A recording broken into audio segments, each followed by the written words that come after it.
Agora então, estaremos iniciando a nossa terceira aula, a última nessa sequência na qual nós estamos tratando de forma específica a respeito da doutrina da Trindade ou do Deus triuno. E nesta aula de hoje nós vamos estar vendo, primeiramente, a questão do Deus triuno, da Trindade, no contexto da criação, da obra da criação. Vamos estar verificando também esses dois aspectos, que é o fato de Deus ser único e ao mesmo tempo triuno. E, finalmente, vamos estar conversando um pouco sobre esse aspecto tão maravilhoso da Trindade, que envolve o aspecto social e relacional. Deus, ele é um Deus de relacionamento. Deus, ele é um Deus também, em certo sentido, comunitário. Então veja só que a doutrina da Trindade, como ela é apresentada e tem sido apresentada no decorrer da história da Igreja, e quando nós paramos para pensar acerca dela e pensamos no Deus triuno, nós temos elementos preciosos para pensarmos não apenas em Deus, na sua grandeza, mas temos elementos para pensarmos também na nossa própria vida em termos de relacionamento com as pessoas que estão mais próximas e no que diz respeito à nossa vida em comunidade. A obra da criação é o melhor ambiente que temos para falar a respeito do Deus triuno. Vamos falar agora, portanto, sobre a Trindade e a criação. Quando nós olhamos para a obra da criação, nós vemos a presença de Deus em todos os detalhes, em todos os aspectos. Nós temos dito que Deus, por ser um Deus triuno, ele é um Deus de relacionamentos. E quando você olha a natureza ao nosso redor, o que nós vemos é um conjunto de relacionamentos. Quando olhamos, por exemplo, as plantas, que coisa maravilhosa! Quando você percebe que, às vezes, num pequeno jardim, você tem toda uma quantidade de relacionamentos. É um conjunto de detalhes que mostram a beleza do próprio Deus. Quando você pensa que uma semente que é colocada no chão, ela germina, dá origem a uma bela planta, e ali naquela planta você abriga e pode ver outros seres vivos. Isso está nos falando de relacionamento. A chuva cai na terra, a terra ela fica molhada e a planta retira dali a sua seiva, e é assim que uma pequena semente se transforma numa árvore tão grande, tão bela.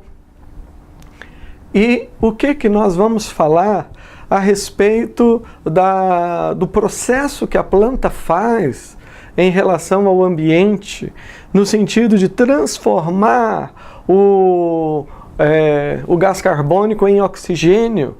Ou seja, nós temos, quando olhamos para essa riqueza de detalhes que é a criação, nós vemos relacionamento, diferentes espécies convivendo, porque tudo foi criado para manifestar a beleza de um Deus relacional, de um Deus eterno.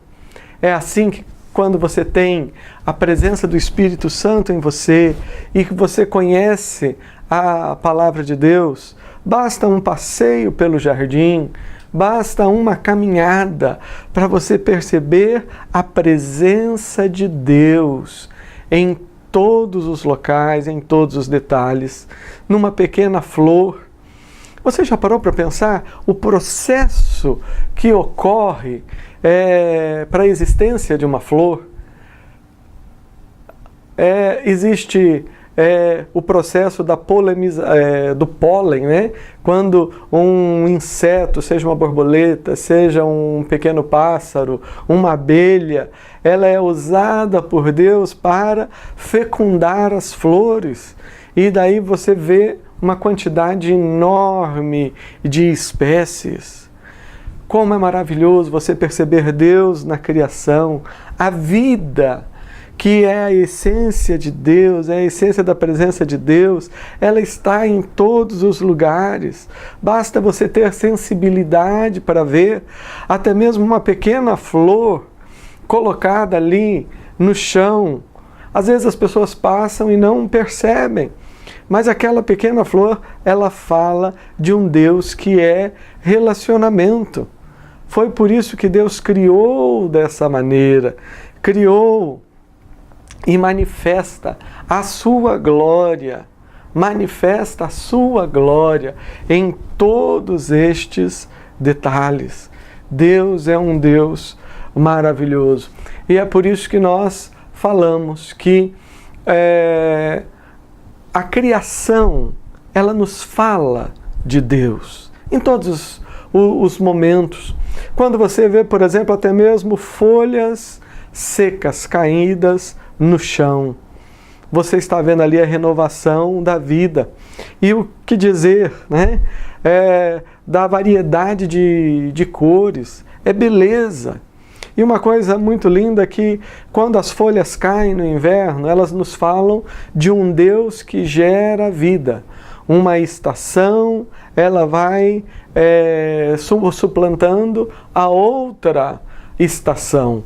Aquela folha que cai e aparentemente morre, na verdade, ela serve para nutrir o chão, a terra, e depois alimentar a própria árvore.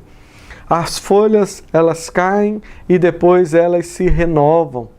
E o que nós podemos falar de uma árvore? Uma árvore que começa no solo, sobe ali no seu tronco e ao final você tem as folhas como que estendendo as mãos num ato de adoração ao Senhor.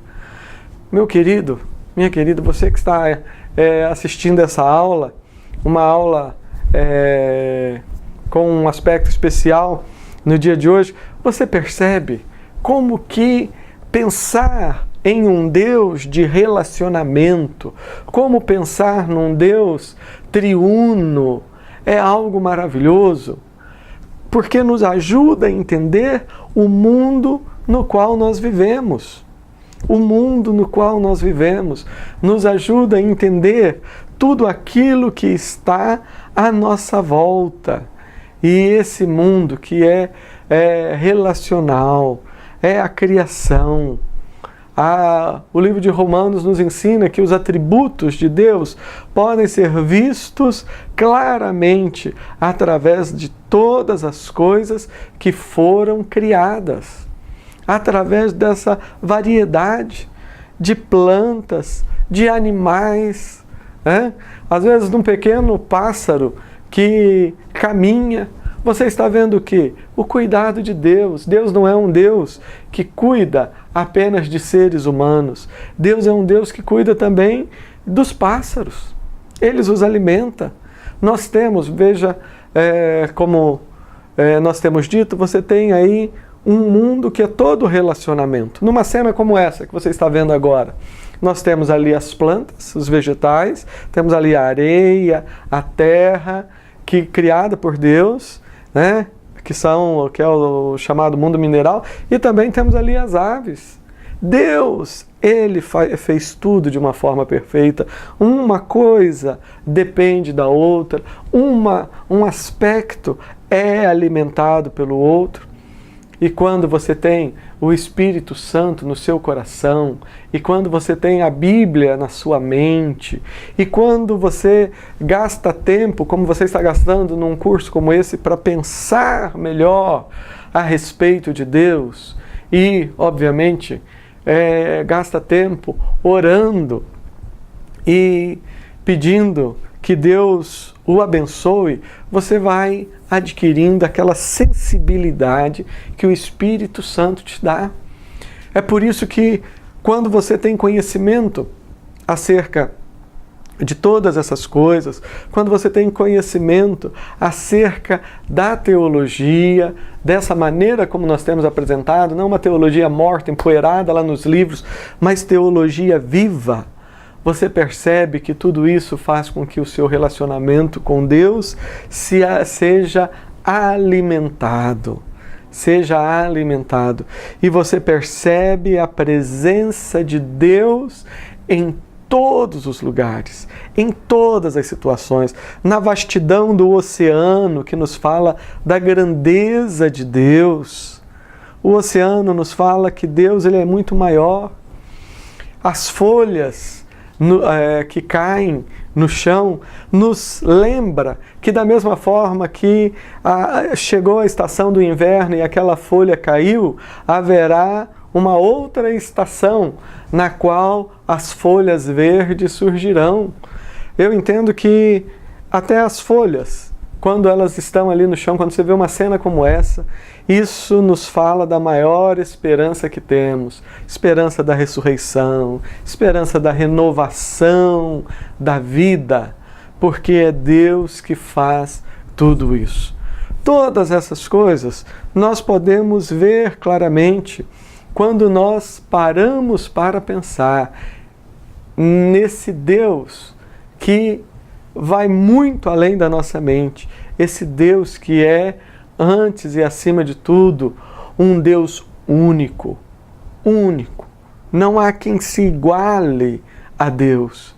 Deus é um e ao mesmo tempo é um Deus que tem dentro de si essa pluralidade. Ele é um e ao mesmo tempo ele é o Pai, ele é o Filho, ele é o Espírito Santo, 3 pessoas distintas, iguais em poder, iguais em honra, iguais em glória. E é maravilhoso como nós podemos saber que Deus, através de tudo aquilo que Ele criou, Ele nos chama a todo momento para um relacionamento íntimo com Ele, um relacionamento pessoal, um relacionamento pessoal. Eu oro para que depois dessa aula você saia da sala de aula e seja capaz de olhar o mundo à sua volta com outros olhos, seja capaz de ver ali a presença de Deus, a presença do Deus Todo-Poderoso. Quando nós olhamos algumas plantas tão ricas em detalhes, algumas coisas assim, verdadeiras obras de arte que Deus tem colocado ao nosso redor. Eu não sei quais as plantas que você está acostumado a ver. De repente você, aí onde você mora, tem coisas ainda mais bonitas. Quem sabe um dia eu possa fazer uma visita e você me mostrar. Mas uma coisa eu tenho certeza: em toda a terra você encontra uma variedade de milhares e de milhões de espécies e de seres maravilhosos que foram criados pelo Deus triuno. E em todos os detalhes, o Pai, o Filho e o Espírito Santo, em cada planta, em cada flor, em cada detalhe que o Senhor colocou na criação, o Senhor está nos falando da beleza do relacionamento que existe entre o Pai, o Filho e o Espírito Santo. Lembre-se que na aula passada nós falamos que Deus ele não criou nada por carência, mas Deus ele criou todas as coisas por superabundância. Oh, como é maravilhoso quando você olha e vê um jardim como este. Em cada detalhe, cada planta com a sua própria característica. Quando você vê coisas aparentemente simples, mas tão belas, nos mostra a grandeza de Deus, que mesmo sendo um Deus grandioso, é também um Deus detalhista. Ele cuida dos detalhes. da sua vida. Coisa maravilhosa saber que o Pai, o Filho e o Espírito Santo, que ao mesmo tempo são três pessoas distintas, mas na verdade uma só pessoa, um Deus apenas. Ele é esse Deus que gosta da beleza. Tudo aquilo que Ele criou e criou belo para falar de si mesmo, das suas características. Quando você vê flores como esta, quando você caminha pelo jardim, e o que é que nós vamos falar do perfume? Cada uma dessas plantas, a riqueza dos detalhes, que coisa maravilhosa quando você pode perceber em tudo isto a presença de Deus.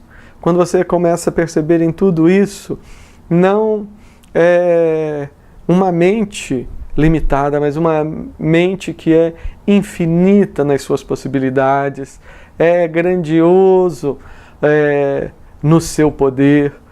Então, grave isso na sua mente quando você estiver caminhando aí por um jardim, quando você estiver caminhando e observando o mundo à sua volta. Lembre-se dessa verdade tão maravilhosa, que tudo aquilo de mais belo que você puder ver, o que Deus colocar diante dos seus olhos, está falando da grandeza desse Deus. Está falando do relacionamento cheio de amor, de alegria, que há eternamente no coração de Deus e nas relações entre o Pai, o Filho e o Espírito Santo. Ou seja, a Bíblia diz que de eternidade a eternidade, Deus é Deus. Quando nós olhamos o mundo à nossa volta, nós já ficamos impressionados, tamanha a beleza. Mas a palavra de Deus, ela nos fala que Deus está caminhando e dirigindo todas as coisas para o cumprimento do seu verdadeiro propósito, que é a restauração do universo, a restauração de todas as coisas.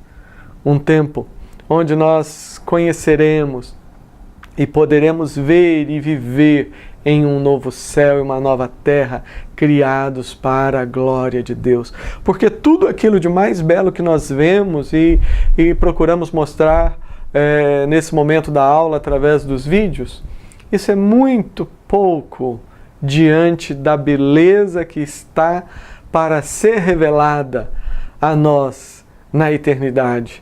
E nós cremos que esse tempo é um tempo que muito breve chegará. Porque cremos que Deus é um Deus que trabalha dentro da história. Deus ele estabeleceu, há um princípio, há um meio, há um objetivo, que é a consumação, que é na verdade o início de todas as coisas. E cremos que em breve estaremos vivendo esse momento, que terá como ponto de partida a volta de Jesus Cristo.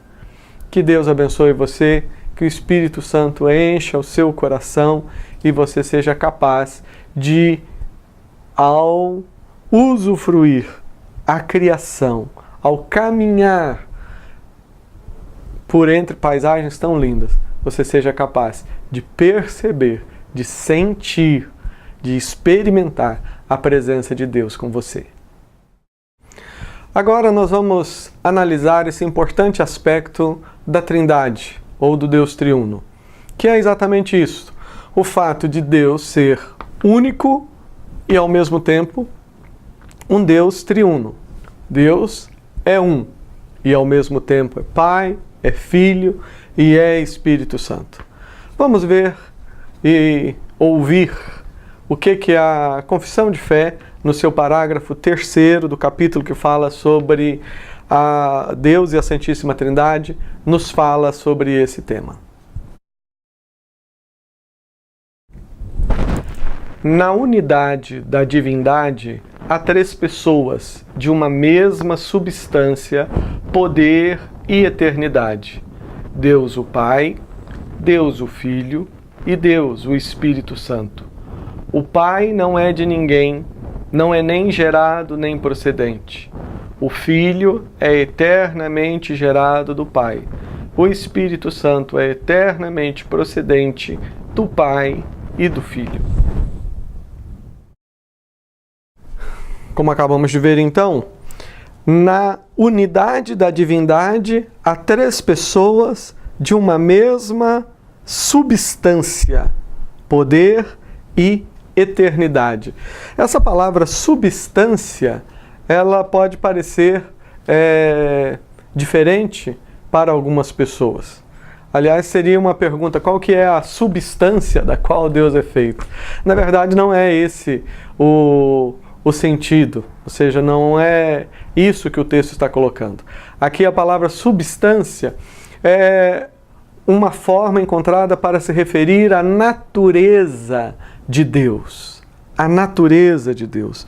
Então, quando se afirma que na divindade, ou seja, em Deus, há três pessoas de uma mesma substância, está se afirmando que em Deus há três pessoas, o Pai, o Filho e o Espírito Santo, que são de uma mesma natureza, poder e eternidade.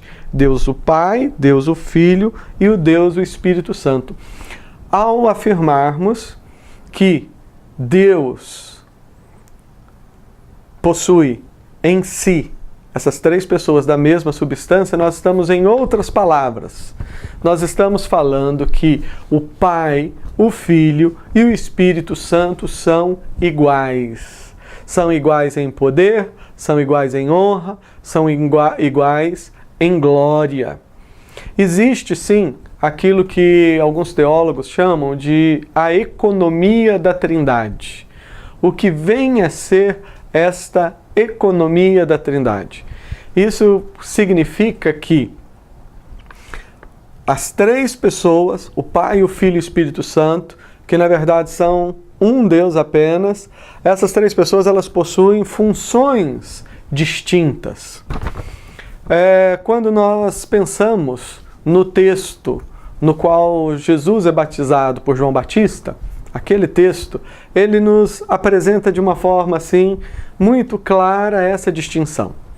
Nós temos ali, o texto descreve Jesus Cristo, quando ele é batizado, ele sai das águas ali do batismo e naquele momento vem sobre ele o Espírito Santo na forma de uma pomba e do alto nós ouvimos uma voz. Uma voz que diz: "Este é o meu Filho amado, em quem eu tenho o meu prazer." Ali você tem claramente as pessoas da Trindade, que na verdade são apenas um Deus, mas ao mesmo tempo três pessoas distintas. Nós temos Jesus Cristo, que ali é batizado na sua natureza humana, mas ali está também a sua natureza divina, a natureza divina do Filho. Nós temos ali o Espírito Santo, que vem na forma de uma pomba, também de uma forma distinta, e do Pai, de Deus, o Pai, se ouve a voz que diz que em Jesus Ele tem o seu prazer. Esse texto é belíssimo porque nos traz uma verdade tão preciosa. Deus, Ele se agrada daquilo que Ele faz em nós e por nós. Deus, Ele tem o seu prazer em Cristo. Então, se você deseja ter uma vida que agrade a Deus, você tem que entender que não é você que vai viver essa vida, mas é Jesus que vai vivê-la em você, através de você. Deus, Ele não tem prazer em mim, mas Ele tem prazer em Cristo. E Cristo vivendo em mim faz com que Deus tenha prazer em mim. É em Jesus. Esse é um tema que nós vamos discorrer bastante na próxima matéria, Deus o Filho, mas aqui nós estamos citando a passagem para mostrar e para exemplificar este fato de que são três pessoas distintas, no sentido de que em alguns aspectos Cada uma delas tem uma função específica. Então, por exemplo, quem foi gerado no ventre de Maria por um milagre de Deus e nasceu ali na manjedoura, quem se uniu à natureza humana foi o Filho. Mas ao fazer isso, o próprio Deus, na verdade, estava se unindo, porque nós não cremos em 3 deuses, é um Deus apenas, mas ali nós temos o Filho. No Pentecostes, quando nós temos aquela experiência maravilhosa da igreja com o derramamento do Espírito Santo, ali você tem o Espírito Santo. Mas essas 3 pessoas são da mesma substância e do mesmo poder. É um Deus único e ao mesmo tempo um Deus triuno. Nós devemos termos aqui um certo cuidado na maneira com que nós nos referimos a Deus. Cuidado nesse sentido. Estejam lembrados que nós estamos falando de uma teologia viva. Nós temos falado também que a teologia, ela é um discurso acerca de Deus. Quando nós falamos de Deus de uma forma responsável. Então, ao longo dos séculos, a igreja habituou-se a usar expressões como primeira pessoa da Trindade, o Pai, segunda pessoa, o Filho, terceira pessoa, o Espírito Santo. Veja só, eu não estou falando que isso é um grande pecado e por causa disso Deus não age. Não é isso que eu estou falando. O que eu estou dizendo é que, às vezes, quando nós usamos essa expressão, que em alguns lugares, talvez você nunca tenha escutado as pessoas falando assim, outros alunos tenho certeza que já ouviram muitas vezes as pessoas falarem do Espírito Santo como a terceira pessoa da Trindade. Ou falarem de Jesus como sendo a segunda pessoa da Trindade, o Pai a primeira. Qual que é o problema, no meu entendimento, desse tipo em relação a esse modo, melhor dizendo, de se referir às pessoas da Trindade? O problema, ou seja, é uma linguagem que já tem sido usada por séculos. Mas um dos problemas é que cria na mente das pessoas a ideia de uma hierarquia. Você sabe o que é uma hierarquia, né? É quando uma pessoa é mais importante do que a outra. Uma vem primeiro, a outra vem segundo, a outra vem em terceiro lugar. E por um bom tempo, dentro do cristianismo, alguns grupos que valorizavam muito essa questão de hierarquia fizeram o seu esforço de usar muito essa nomenclatura, né? Essa terminologia, melhor dizendo. Mas é bom nós trazermos na mente que, em lugar algum, a Bíblia se refere ao Pai como sendo primeiro, ao Espírito como sendo terceiro, a Jesus como sendo segundo. Não. À luz da Bíblia, quando você lê a Bíblia, o que nós podemos entender é que o Pai, o Filho e o Espírito Santo são iguais em poder, honra e glória.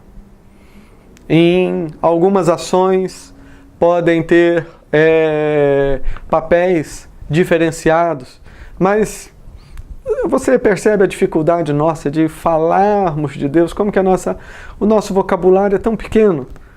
E é natural, porque nós somos pequenas criaturas diante do Criador. Mas aquilo que o Criador nos fala de si mesmo, através da sua palavra, através da sua revelação, é isso, que ele é único, mas ao mesmo tempo é triuno. Pai, Filho e Espírito Santo. Em outras palavras, nós não devemos, em momento algum da nossa caminhada, reverenciarmos mais uma das pessoas em detrimento da outra. Não podemos, como em alguns lugares, às vezes a gente ouve muito, as pessoas elas enfatizam tanto o Espírito Santo, mas o faz sem considerar a obra de Jesus e a obra do Pai. Outros se apegam tanto a figura do Pai ou a de Cristo e deixam a figura do Espírito Santo em segundo plano. Então, quando nós aprendemos e gastamos um pequeno tempo, como estamos fazendo agora, refletindo sobre essas questões, isso nos faz parar para pensar no nosso relacionamento com Deus. E entender que, embora estejamos falando no Pai, no Filho e no Espírito Santo, nós estamos falando, na verdade, de um Deus apenas. Eu tenho que amar o Pai, ser submisso ao Pai, desejar o Pai, com a mesma força e intensidade que eu amo, sou submisso e desejo o Filho, e com a mesma submissão e paixão que eu amo, com a qual eu amo e desejo o Espírito Santo. Este é um dos grandes desafios que a teologia teve desde o seu início, como nós falamos em aula anterior. Logo no início, quando começou-se a conversar sobre a divindade de Cristo, o tema do Deus triuno esteve presente e permanece como sendo um dos grandes paradoxos. Mas nós podemos, à luz da palavra de Deus, simplesmente descansar nesse fato. Deus é único. Nós não cremos em 3 deuses. Nós não cremos em uma equipe de deuses. Nem falamos que o Espírito Santo é uma energia, ou que Jesus é simplesmente um anjo que foi criado de início. Não. Nós cremos em um único Deus. Mas um único Deus que é Pai, Filho e Espírito Santo, permanecendo eternamente distintos e relacionais.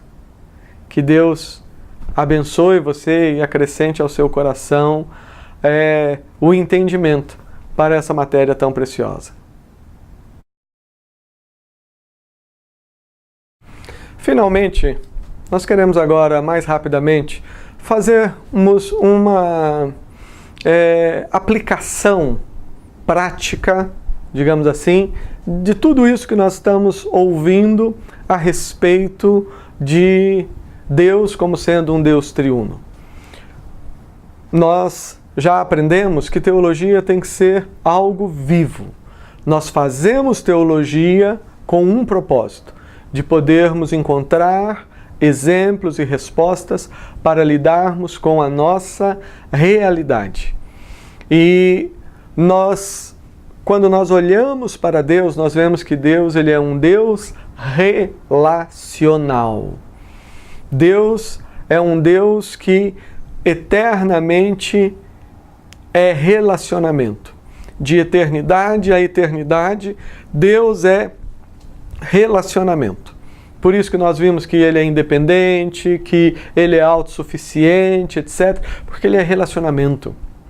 É um Deus triuno. O Pai sempre amou o Filho sempre amou o Espírito Santo sempre amou o Pai e o Filho. E foi desse relacionamento, um relacionamento perfeito, porque é um só Deus. É por causa desse relacionamento que Ele, então, decide criar todas as coisas. Então, primeiramente, nós devemos entender que a natureza de Deus fala da nossa natureza e da natureza do mundo à nossa volta. Deus é um Deus relacional, Deus é um Deus de relacionamentos. Nós também o somos. Nós somos seres relacionais. É por isso que você tem que valorizar o seu relacionamento com família, os filhos com os pais com os filhos, relacionamento entre o esposo e a esposa. Todos os relacionamentos têm que ser conduzidos com santidade. Todos os relacionamentos têm que ser tratados de tal forma que a beleza de Deus possa ser vista, porque nós somos seres relacionais. E o relacionamento maior que todos nós temos necessidade é o relacionamento com o Criador. Abacuque, ele diz: ainda que a figueira não floresça, não haja frutos na vide, o produto da oliveira minta, as ovelhas tenham sido arrebatadas, todavia eu me alegro em Deus, eu me alegro no Senhor. Isto que Abacuque, o profeta nos coloca é exatamente o fato de que o principal dos relacionamentos é o nosso relacionamento com Deus. Com Deus. Deus é um Deus relacional. Agora, eu ouvi essa expressão tempos atrás e me chamou muita atenção o fato de pensar em Deus como um Deus comunitário. Como nós falamos, não é uma equipe de deuses, não é um grupo de 3 deuses que vivem juntos, é um só Deus, mas é um só Deus que, por natureza, ele é comunitário. Por isso a comunhão é importante. E por isso que a vida em comunidade, ela também é preciosa, ela é importante. Nós não podemos ver a nossa vida com Deus, não podemos ver o nosso relacionamento com Deus como se fosse uma coisa que nós pudéssemos viver sozinhos, trancados na nossa caverna, na nossa casa e isolados do mundo no nosso quarto. Não, porque Deus não é assim. Deus, ele não é esse Deus isolado, separado, fechado. Deus, ele é um Deus comunitário. Quais são as situações que estão presentes aí na comunidade onde você vive? Como é que estão as crianças? Como é que as mulheres estão sendo tratadas? Os idosos? Quais são os problemas? Quais são as situações? Deus, ele está ministrando tudo isso no seu coração porque ele quer usar você, creia, ele quer usar você como um instrumento de transformação da vida em comunidade. Porque Deus é, por natureza, um Deus triuno, um Deus, por natureza, relacional, comunitário. Ele valoriza a vida em comunidade e ele deseja fazer algo novo onde você está vivendo, através de você, para a glória dele. Essas são apenas algumas reflexões que nós podemos retirar desse tema tão precioso, que é aquilo que a Bíblia nos ensina acerca da Trindade, ou como preferimos dizer, a respeito do Deus triuno. Com essa aula, nós encerramos a sequência de aulas acerca da Trindade, ou acerca do Deus triuno. E na aula de hoje nós vimos a respeito da Trindade no contexto da criação. Gastamos um tempo maior naquele momento, mostrando que é exatamente na criação que nós podemos ver em todos os detalhes, cada detalhe, para um olhar mais atencioso, nos mostra Deus e a sua grandeza. Nós refletimos também sobre Deus, que é único e triuno, Pai, Filho e Espírito Santo, iguais em poder, honra e glória. Os 3 são um só Deus, de uma mesma substância, eternos em poder. E, finalmente, refletimos sobre alguns aspectos práticos, vendo Deus como um Deus relacional e como um Deus também comunitário. Que Deus use essa aula na sua vida. Te vejo na próxima aula com a bênção do Senhor.